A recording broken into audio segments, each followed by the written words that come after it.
All right, welcome everybody to 10 Zoom tips and tricks you may not know. I have to start off by letting you know that the title is actually false. That's a lie. You're probably gonna get a lot more than 10, so hopefully. But if I called it 240 tips, I don't know if anyone would show up. So, cool. Well, I'm Alex Kim. I'm a customer success manager with Zoom, and I manage accounts with great customers like Hubspot and Cvent. So when this title of this session came up and my name got put on it, I got pretty excited, and I was racking my brain for who am I going to bring to this session to share more tips, because I'm pretty good at Zoom, but there's a lot more stuff out there. So I'm going to rack the brain of my good friends and customers today, because they've managed hundreds of rooms and even longer than me. So enjoy yourselves. We're going to have time for question and answer afterwards. And even if you know half of these, if I can get you walking away with 2 or 3 really workable, good tips that'll make your life easier and make you happier, then it's a successful session. All right. Virtual background. So before you guys chase me off the stage for letting you know that something that you've already known, if you haven't used virtual background yet, you actually have to go into your meeting settings. So you go to zoom.us, My Meeting Settings, and turn it on. And then you're going to see it in your meetings next to your turn video on icon. There's a little arrow. You just click that button, and then you can select your virtual background in your meeting. Okay? So real simple. Once you hit your video settings, it'll pop up. For those of you who attended the product session, you'll know that you may not need a green screen. If you've already purchased one, don't feel bad, because under certain lighting conditions, it still might work better. So one of the most important thing about virtual background is your lighting. So as long as you're lit really well, and even when we come out with the solution with no virtual background or no green screen needed, the outline of your body is going to be very important in terms of like distinguishing yourself from the background. So make sure you have good lighting. Those are the best ones I've seen. Also, if you didn't know, there's a color picker right at the bottom. I'm using my handy Logitech Spotlight tool. So if for some reason Zoom chose blue, but green is your actual color, you can just click that color, click anywhere on your video to match that color, and it'll make it work a lot better. Okay? And you guys probably know that we do have virtual background on iPhone 8 and 10. If you haven't used it before, you got to click that little More button at the bottom. While you're in a meeting, you'll see virtual background pop up right there. Select your image. You can also upload your own images, and boom, works very well. Again, this is also very dependent on your lighting. So as long as you can be distinguished, we'll do a pretty good job of giving you the virtual background. All right, touch up my appearance. So how many people use touch up my appearance? Most of you guys, right? When we first came out with this new feature, I was actually kind of upset, because I have all these customers with really important feature requests, but our engineers are spending their time on this touch up my appearance tool. So I was like, what the heck? And I clicked it, and I was like, this is amazing. This is the best feature ever. If you haven't used it, go turn it on. Just trust me. Just turn it on. In this year alone, we've saved over $1 billion in makeup. And I have no evidence to back that up. All right, audio transcripts. So if you don't have audio transcript yet, and you don't see that button in your cloud recording, you may have to request it from support. So just write to support@zoom.us and ask for audio transcript to turn on. As long as you have cloud recording, you can turn that on. Very cool. You see the transcripts going down on the right-hand side next to your video. It does have to stay in the Zoom cloud, because we're going to put it there. But really cool, because you can just kind of fast forward. You can read through to see if it's like just filler talk, and go to the really important parts and click on that text. It'll fast forward to that video. So again, this is actually very dependent on the audio quality. So even more than accents, it's the quality of your audio that's going to get the text right. Now, if we do get it wrong and it's important transcript, you can still hit edit, and you can change what it actually transcripted to. So very cool. You can export it and embed it as a closed caption as well. 49 gallery view. So we came out with this a few months ago. As you guys know, we can show 25 people per screen, but if you go into your video settings and display up to 49 participants in gallery view, 7x7 matrix. So it looks great, especially with Zoom. We all use our video on. And so it looks really cool. You can actually show more than 49 because you just scroll to the right. But it's a really cool experience, and we were one of the first companies that were able to show 25 per screen. Some people are starting to try to catch up, so we decided to push the envelope and make it 49. So if other people come up with 49, we're going to increase that to 9 by 9. Okay. User management. So how many Zoom admins do we have? User admins. Great. Quite a lot. So as you know, when you go to page size, you can choose 15, 50, or 100 per page, right? And then you have to find that person on the page. A lot of people don't know this little tip, but you can type in a large number there. So I actually type in 2,000 just because it takes some time to load, but type in a large number there, and now you can show all of your users in your whole organization. You can use Control F to find them quickly. You can manage, if you have to update hundreds of people's departments or groups or give them features, you can do that all more easily because everyone's displayed on that same page. Okay, so hopefully that's really helpful. Auto-deleting recordings. For those of you who are auto-deleting, we give you the option for 30, 60, 90, or 120 days. But you can actually type in a new number there. So you can type in 365 and then auto-delete your videos after 1 full year. So that's it's open field. New share versus pause share. So a lot of times you have to go from PowerPoint to Excel or to different programs, and you'll share, and then you'll stop your sharing, you'll find your next program, and then share that one, right? If you use new share, you can seamlessly go from one program to another. So new share, PowerPoint, new share, Excel, new share, PowerPoint. And basically it's going to be a seamless transition for the users.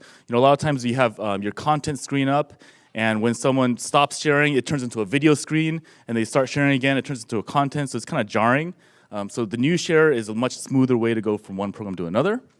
And then pause share, very useful feature. I actually just started using this pretty recently, but say you're on slide 50 of PowerPoint, but you have to go back 20 slides because someone asked a question. Pause share, that way slide 50 is going to be still displayed. You can go and fumble around, find your slide, find the one that you want, and then you unpause the share, and it's a quick, easy, seamless transition for all the users that are watching. All right? Cool.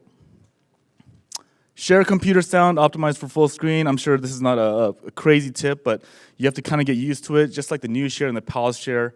If you have a full screen YouTube video, just go ahead, share, click both buttons, share for computer sound, which plays the audio out of the participant speakers, and then optimize for full screen, which changes the frame rate so your full screen video can play. Share your YouTube clip full screen, and then go to new share, uncheck those, back to PowerPoint. Okay? If you're really good, you can pause and then do new share again. All right, direct share. Probably not big news, but you can walk into a Zoom room, just hit share a screen, one click, and it shares to your screen, right? The iPad is actually playing the sharing key, and so you just have to listen for it on your computer. So make sure you're close enough to the iPad. We're bringing this to Crestron and Polycom devices as well, so we're in the works with that. If you can't, for some reason, hear the key, then you just have to type it in, or you can type in the meeting ID, and you're good to go. All right, annotating on mobile. So, I use annotation a lot on desktop, especially during trainings. I like to point to stuff and tell people where to look. But it works really good on mobile too. So on Android, there's a little pen icon. iOS, it's in the same place. Just click that, and you can just write with your finger. Works really good with iPads and Apple Pencil and all that. So, just using my hand, I just wrote, "This is cool." You have a variety of tools, so pretty cool, just on mobile. All right, and then lastly, multi-share. So you guys probably heard the announcement that multi-share is coming to Zoom rooms. This is something on the desktop that you have to configure if you want to use. So you see that little arrow right next to share. The host has to go there. They can click advanced sharing options. And boom, this will pop up. And then you can choose, can one person share at one time or can multiple people share? You have to turn dual monitors on to see both shares and go back and forth. You can also choose who can share, just myself or all participants. And then who else can interrupt a share, right? Who can share when someone else is sharing? Those are all configurable options. And when you go to multi-share in Zoom rooms, you just go to your iPad, click change view, change content, and now multiple people are sharing into there, and you can select which one shows on which computer or which TV, right? Yep. Do you know if you'll be able to share on a single screen display, so like 90-inch display? Yeah, so currently the multi-share is only for multiple screen rooms, but it'll work in a one-screen room, but you just have to choose which one's gonna share to that TV. Yeah. Okay, and then it'll work the same with your desktop, people watching the meeting from desktop as well. Okay? Cool. So with that, I would like to introduce Johny Jacques, who I've worked several years with at Sonos, and he recently moved over to Hubspot, but he's managed hundreds of rooms in multiple organizations, so I thought who better to talk about room management. So let's give him a hand. Thank you. So as Alex stated, my name is Johny Jacques. I am a senior sysadmin at Hubspot, and I've been with Zoom for about 4.5 years. So I got quite a bit of experience in managing Zoom rooms. So Alex wanted me to come here and talk to you guys about room management, alerting, and operations, but something happened to me on the walk over here. The title just kept ringing in my head, and I was like, man, it's kind of boring. Like, I don't know, it just made me more nervous. So I was like, and as that happened, I was like, okay, I'm not gonna talk about this for sure. And I kind of am, but. So the next thought that came to mind was, as an admin, what are Zoom rooms to us, right? And the answer that came to me right away was, they're like our children, right? Anyone who's ever built Zoom rooms and managed Zoom rooms, you kind of like have to care for them, right? You love them, you give them cool names, right? You outfit them with cool furniture, fancy, expensive furniture. So in a way, they're like our kids, right? So I was like, okay, instead of room management, alerting, and operations, I want to talk about how to be the best Zoom room parent ever, right? And that kid right there, I didn't get off the internet. That's actually my child. And as a parent and a Zoom room admin, what are the things that we obsess about, right? Control. And this girl taught me very early on I have no control as a parent. I'm still working on that.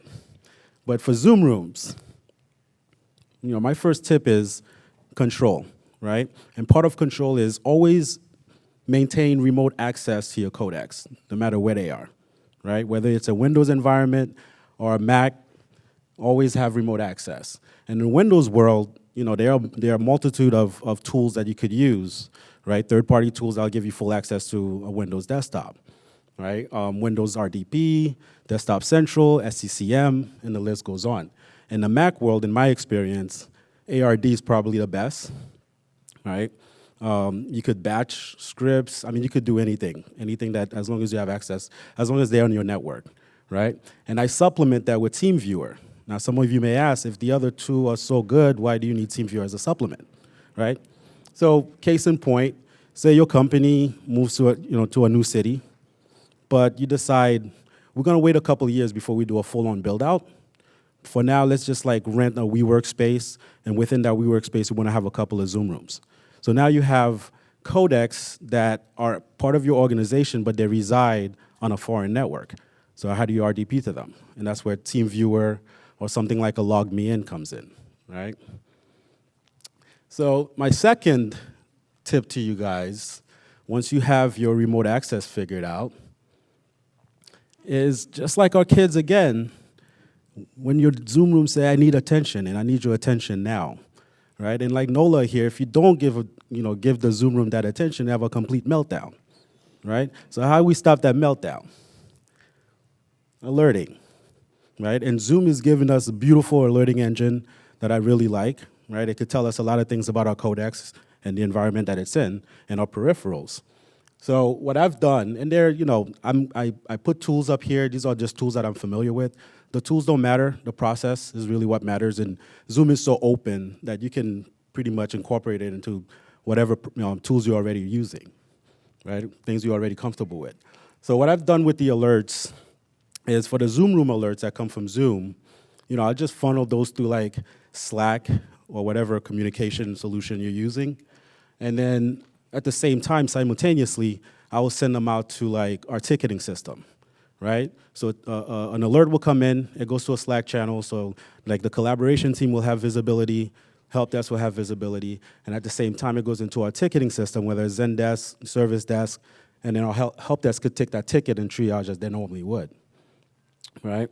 So the second part of that, and my second recommendation, is to tier out your alerts, because now you have these Zoom rooms, the Zoom rooms get sending you alerts, but you may have rooms that you deem are higher priority, right? We have training rooms, we have board rooms, or you may want to even group your rooms by location, right? So if I have like Beijing go down, I don't want that alert to be managed the same way as just a Zoom room, on any one of our offices, right?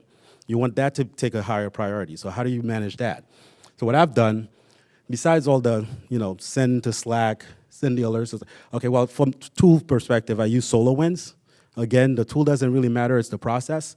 And in SolarWinds, I created groups with our locations by city, right? Then I'll go into SolarWinds and create rules that says, if Beijing goes down, I want you to send an email out to these DLs. I want you to do the Slack thing. I want you to do the Zendesk thing. But also, on top of that, I want you to send an alert to PagerDuty, right? Because if I have a site that goes down, I want somebody to get a phone call, no matter what time it is, right? And you could even trick that out further and say, okay, I'm gonna group Beijing, all my Zoom rooms in Beijing, with the network switches in Beijing, right? That way, if SolarWinds sees that, okay, there's an outage with the Zoom rooms, but the network switch is also not pinging, right? So in that case, I'm gonna send a PagerDuty alert to the network team, right? Like, why wake me up at 3 o'clock in the morning? We know it's always the network, right? I hope there's no network people in here. So that's the process with alerting. So now you have remote access, so you have control like a good parent, that I'm not, because I don't have control. And then you have your alerting and your incident management, all in order. So you have a good, solid operation, process, right? But now the next step is, how do you tell that story, right? How do you report up to your directors, to your managers, leadership, right? The health of a Zoom service, of our Zoom rooms, right? Data. And besides that, there's a lot of other great stories you could tell with data, right? You could tell your finance teams how great of an investment Zoom was, right? You could tell your travel team, you could show your travel team data that shows the more we Zoom, travel spend goes down. You could go to your facilities managers and say, hey, our data is showing us that the marketing team Zooms out of conference rooms more than any other department. So that new building we're building downtown, wherever marketing is going to be situated, let's make sure we have adequate Zoom rooms available for them, right? And how do we get that data? So again, with Zoom, there's a multitude of ways to do it. It's whatever you're comfortable with, whatever processes you already have. What I've done and what I recommend, especially if you're doing off the cuff, like somebody asks you for a specific report, or you're just getting into reporting, you don't really want to get in the weeds. I've created a master Excel sheet. And that master Excel sheet, then I'll go to the Zoom dashboard, or I go to and I also go to the admin panel, the reporting section, and you get 30 days at a time, and I'll just like dump CSV files. So each one of those CSVs would live in a tab in that master Excel sheet, and I update it every month, right? And from there, once you have your master Excel spreadsheet or Google Sheets, whichever your preference, you could then pivot or run some formulas, however you want to produce that report. Another thing I've done and what I recommend, anyone who uses BI tools, doesn't matter what, I've used Power BI, Looker, some people love Grafana, some people like MicroStrategy. Again, it's not the tool, it's the process. So I've used my BI tools to do my visualizations. And then every month I just update my spreadsheet, I go in the tool, change the month, and there's my reports, right? Now for those of us that really want to get into the weeds, Zoom API data. And with the Zoom API, I don't know what the exact number is, but I'm sure it's over 1,000. You get over 1,000 data points, right? It takes some development, some engineering in the beginning, but it's well worth it if you want to automate your reporting. Right, so what I recommend and what I've done in the past, I've done nightly dumps of all our Zoom data, and it's a lot of data, right? And I'll do dumps for every call every 60 seconds.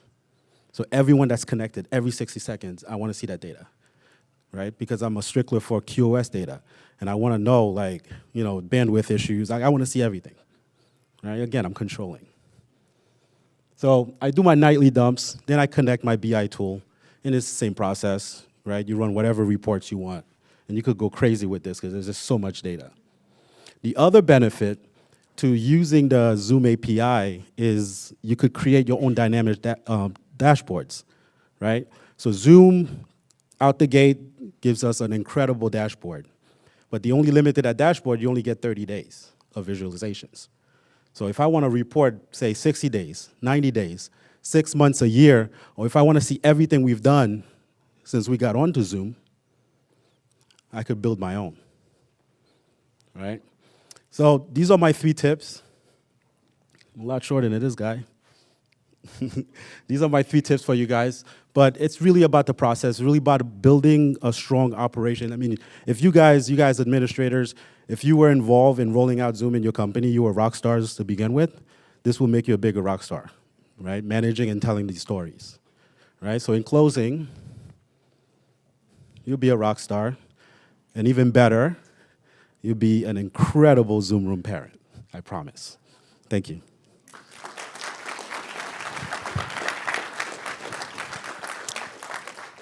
All right, thank you, Johny. And as I mentioned, we're gonna have a QA session live, but also we'll stick around, after if you guys have any specific questions. So next, I'll bring up JJ.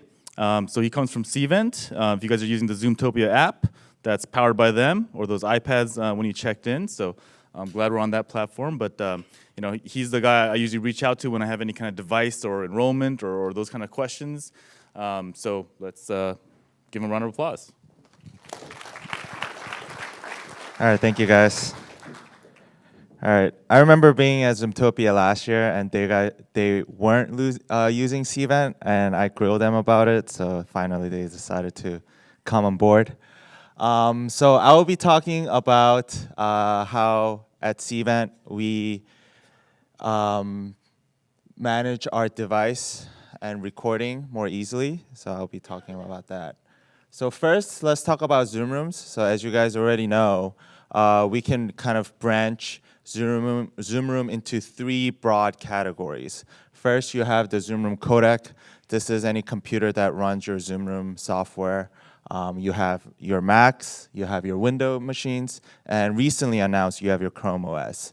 Right? At Cvent, we standardize on Macs, and the reasoning we'll probably get into a little later, but we have seen equal success when we tested with Windows and Chrome OS as well. Next, we have Zoom Room Controller and scheduling displays. This is any touchscreen tablet that controls your Zoom Room and shows your schedule. So the 2 broad category is iOS and Android. And for the sake of time and because we've never tested before, we won't get into the Crestron touch panels and the Crestron Mercury. I'm sure they're fantastic products as well. And last but not least, we have all the miscellaneous devices. So you have your cameras, you have your speaker and microphone, and you have your displays. Some of the tips that I kind of want to just throw you at this section is for displays. At least at Cvent, we don't really invest in commercial displays, and we find that at least in US, we find that the top tier brands like LG and Samsung and so on and so forth work as well as the commercial displays for the amount of time that's given to them. And also the difference is that you get like the 10-year warranty for commercial versus the shorter amount of warranty for the non-commercial. But we also find that when these TVs do break and when we call them, we find it equally as challenging to get the commercial displays repaired than to just throw away the display and buy a new one. So just go with the residential displays. Another tip, Best Buy for Business has really good price. So yeah. In terms of speaker and microphone, another tip here, just like on a personal-ish Cvent note is we standardize on YVC 1000s, and the reason is that I don't know if you guys been reading the news about like event management software, but we been acquiring a lot of companies lately, and we are like growing really fast. And when we are tackling like 3 different like office build out at the same time, there is some confusion that go between your cabling vendor, your AV vendor, and things like that. So it's really easy if you just tell your cabling vendor, hey, all I need is a Cat5e or Cat6 connection between where the speaker is going to be and the microphone, right? If you start asking for some proprietary connections, that's when like all the chaos starts happening, right? So the YVC 1000, we love it because you can connect your speaker and your microphone together with a single Ethernet cable, and between all the microphones is all Ethernet cable. So this is like IT guys like dream, right? Everything being Ethernet cable. So that's another tip.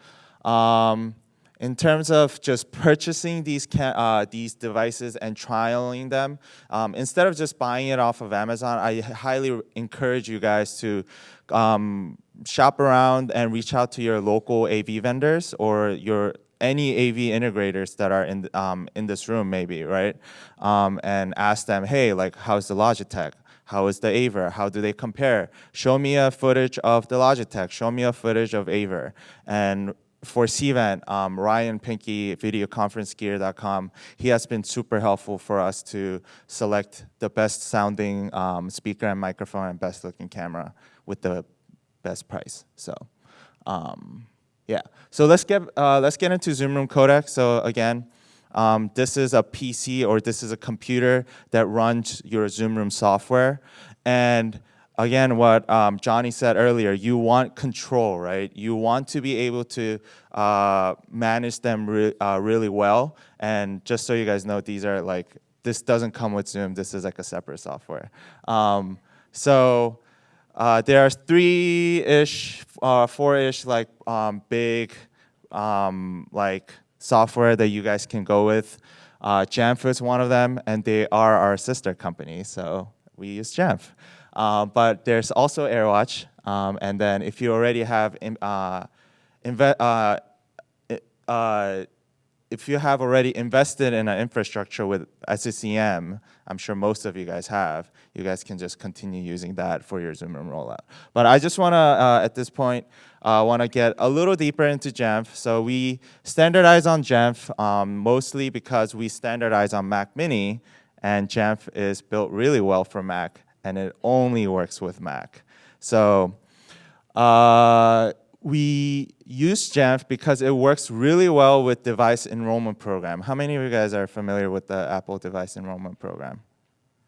Okay, some of you guys, right? So if you guys decide to go with Macs for device enrollment program, just to sum it up, like make it really like explaining it to a child, basically as Apple manufactures their hardware, they say, hey, you have been created. I'll give you serial number 7, right? And then when I say, all right, my name is Cvent. I want to purchase number 7, and I purchase it. And when number 7 turns on, it connects to Apple and say, hey, give me the latest like operating system. And it says Apple says, all right, number 7, you belong to Cvent. Therefore, you get this profile. So like some of this profile and like, hey, you also get this package. You also get, you need to install this Zoom Room software. You need to have this setting. So what we can do with device and enrollment program and Jamf is, long story short, as soon as you plug in your Mac Mini, you turn it on and you log in. For us, at least, we have it programmed so that when you turn it on, it asks, is this a Zoom Room computer? You click yes. You enter in the room name, such as, like, I think our latest one was Anne Frank. You type in Anne Frank and you hit yes. It will download the Zoom Room software automatically. It will set certain settings that's optimal for Zoom automatically, and then that's it. basically. And then you log into your Zoom account, and that's all you have. It will change the computer name to what you need. And so Jamf does this. AirWatch also does it and have integration with DEP as well. And SCCM is obviously for Windows. So yeah. Next, we have Zoom Room controller and scheduling displays. So just to remind you guys from earlier, these are your tablet. So for this, you also have multiple options. The big two right now is the Jamf and AirWatch. And right now we standardize on Jamf because they're our sister company. And but to tell you the truth, we were on AirWatch before, and we do still use AirWatch. So probably the tablets that you guys use to check in, either yesterday or today, they're probably on our AirWatch instance. The reason we wanted to divide was we wanted to have an AirWatch instance for our external devices, such as all of the tablets that are out there for check-in system, and use Jamf for our internal Zoom Room iPads. With Jamf for iPads, you can do the same thing with device enrollment program where, hey, you booted up, you're serial number 7, and you belong to Cvent, so this is the profile you get.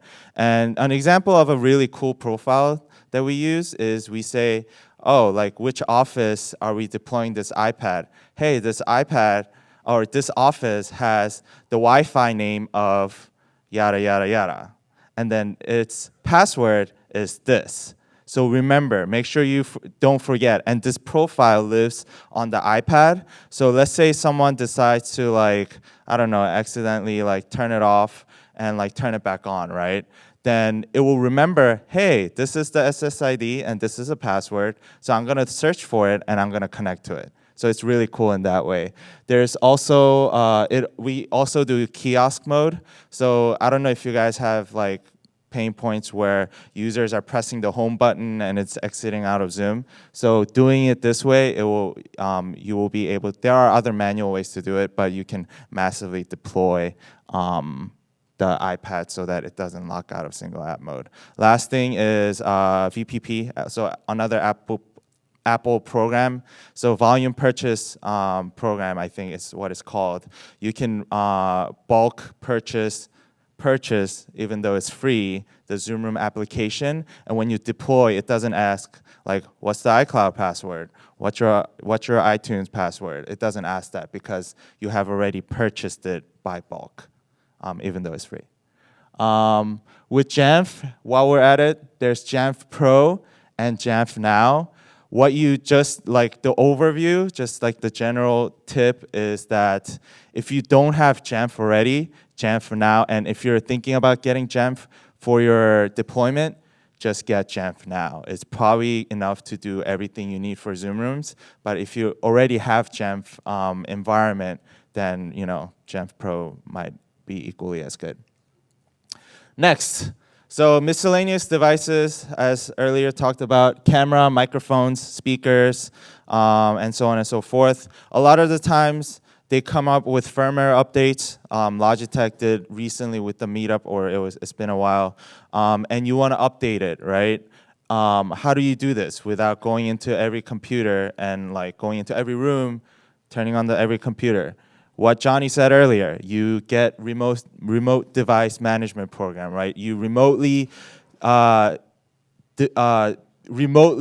log into these machines, and then you can update and you can change settings on your cameras, your speakers, and so on and so forth. And if you really wanted to get advanced with it, you could probably use Jamf, or you can use Jamf to write a script and push out, or you write a script first and you use Jamf to push out the script to all of your machines to say, this is a file, install this, run this, and make sure it installs the latest firmware and update, right? So that's been really helpful for us to, as we update a lot of firmwares.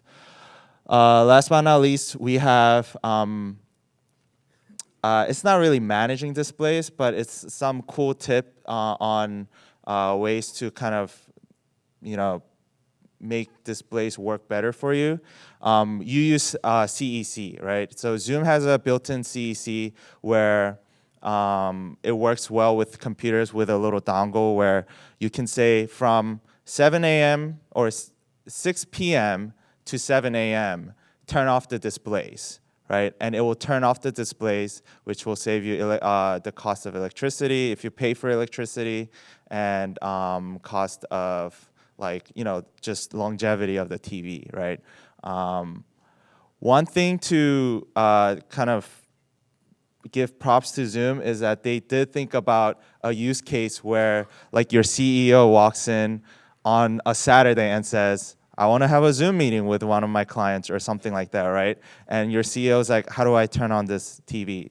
That's not going to happen because they built in a little programming thing in there where if you start a meeting during non-business hours, it will just turn on the TV. So it will be pretty flawless.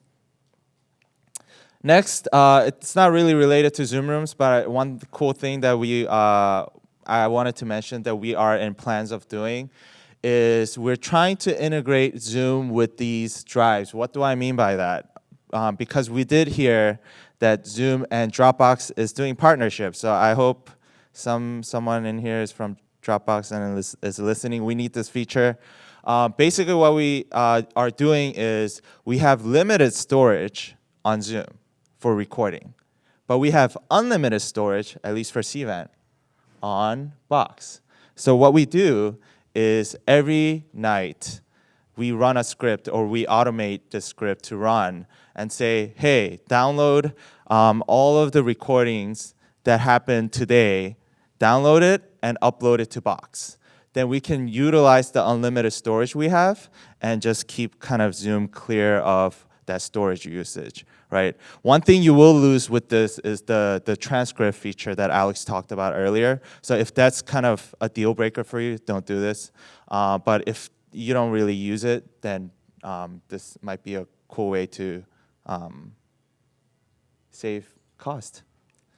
Next, I think we have some extra time, so I just wanted to show you guys a little project that we kind of endeavored in. It's kind of cool. It's kind of useless depending on which spectrum you stand on.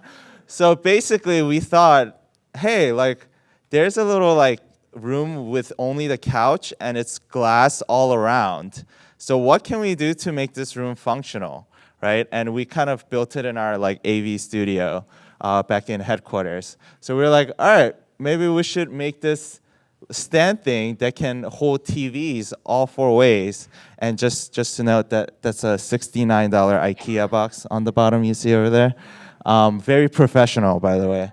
And then we put TVs all around it, and then we put a 360-degree camera in the middle of it with a built-in speaker and microphone. And people can basically put sofas all around the TV. They can kind of chill and have a meeting and also be picked up by the camera.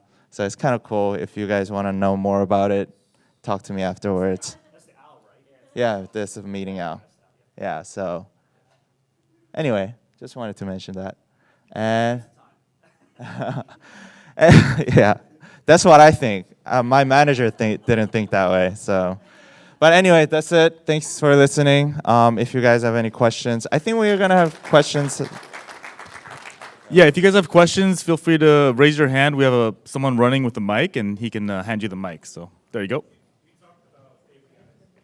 You talked about using APIs to get the detailed statistics out of Zoom.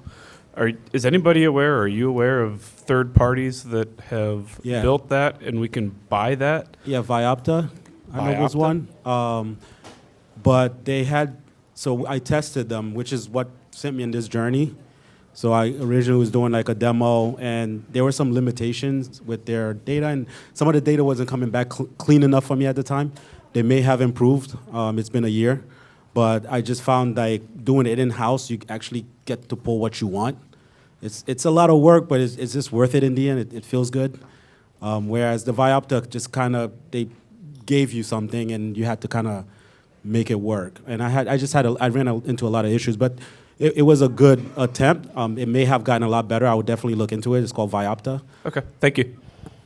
Yeah, on that note, we are working with Splunk on some sort of dashboard. So They just started on it, and if you reach out to me, I'm happy to keep you up to date on that one. But they should be able to build out something amazing and maybe package it so you can purchase it.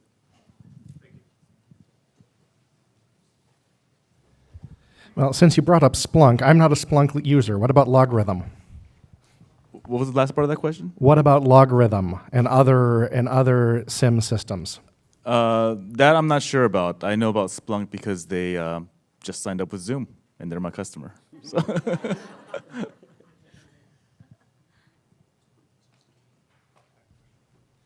For that 360 camera, did you have to like download a special drive or something for that? You just turn it on. I have one of those 360 Fly cameras. I never heard of that. So basically, it's called Meeting Owl. So just look them up, Meeting Owl, and it's just a USB plug into, just like any other USB devices that you see on the floor, right? It's just plug and play. It's not really that hard to figure out. Meeting Owl, like in Bird? Yeah, Meeting Owl. But I will note that I hope Meeting Owl isn't here. The camera's a little blurry.